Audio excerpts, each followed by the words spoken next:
Assalamualaikum warahmatullahi wabarakatuh.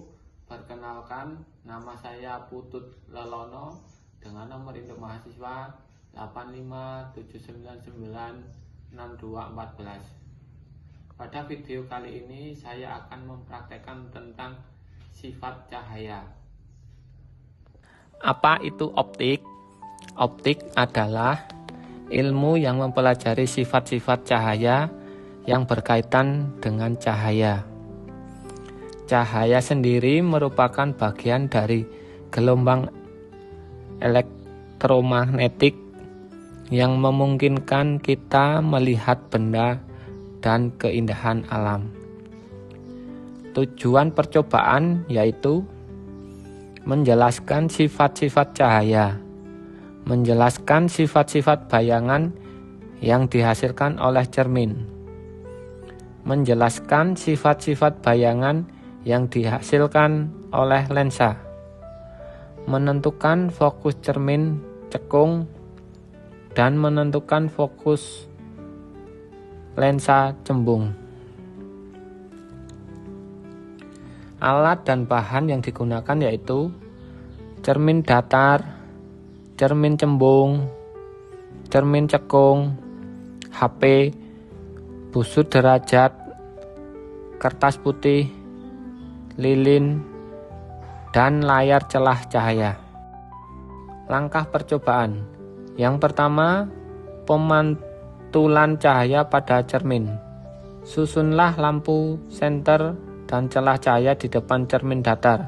Kemudian, nyalakan lampu senter dan amati jalannya berkas cahaya pada saat sebelum dan sesudah mengenai cermin datar. Gambarkan jalannya berkas sinar tersebut sehingga tampak sudut datang dan sudut pantulnya. Kemudian, ukurlah besar sudut datang dan sudut pantulnya menggunakan busur derajat.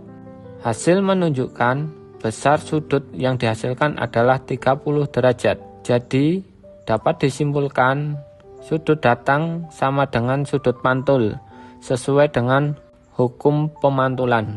Selanjutnya, letakkan dan nyalakan sebuah lilin di depan cermin datar dan amati bayangannya. Catatlah sifat-sifat bayangan yang dibentuk oleh cermin datar tersebut. Hasil bayangan pada cermin datar bersifat maya, tegak, dan sama besar dengan bendanya. Selanjutnya, pemantulan cahaya pada cermin cembung. Susunlah alat seperti susunan alat berikut. Nyalakan lilin dan amati jalan berkas cahaya pada saat sebelum dan sesudah mengenai cermin cembung. Gambarkanlah jalannya berkas sinar. Catatlah sifat-sifat bayangan yang dibentuk oleh cermin cembung. Hasil menunjukkan cermin cembung memantulkan sinar cahaya menyebar atau divergen, dan bayangan yang terbentuk selalu bersifat maya, tegak, dan diperkecil. Selanjutnya, pemantulan cahaya pada cermin cekung. Pertama, susunlah alat seperti susunan alat berikut.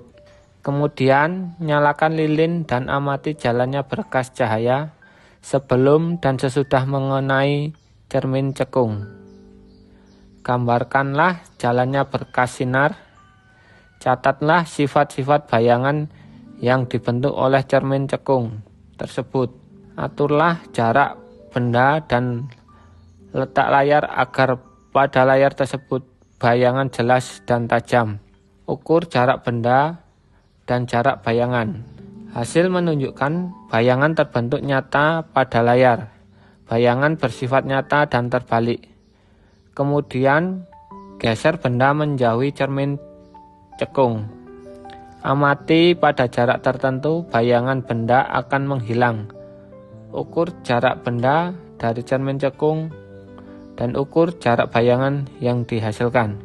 Pada jarak 15 cm, panjang bayangan benda adalah 5 cm.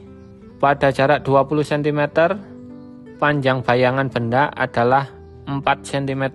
Pada jarak 25 cm, panjang bayangan benda adalah 3 cm. Hasil menunjukkan semakin jauh benda dari cermin cekung maka akan semakin kecil bayangan yang dihasilkan. Dengan kata lain, jarak benda tersebut sama dengan jarak fokus cermin cekung. Ketika bayangan menghilang, berarti bayangan berada jauh dari titik fokus cermin cekung.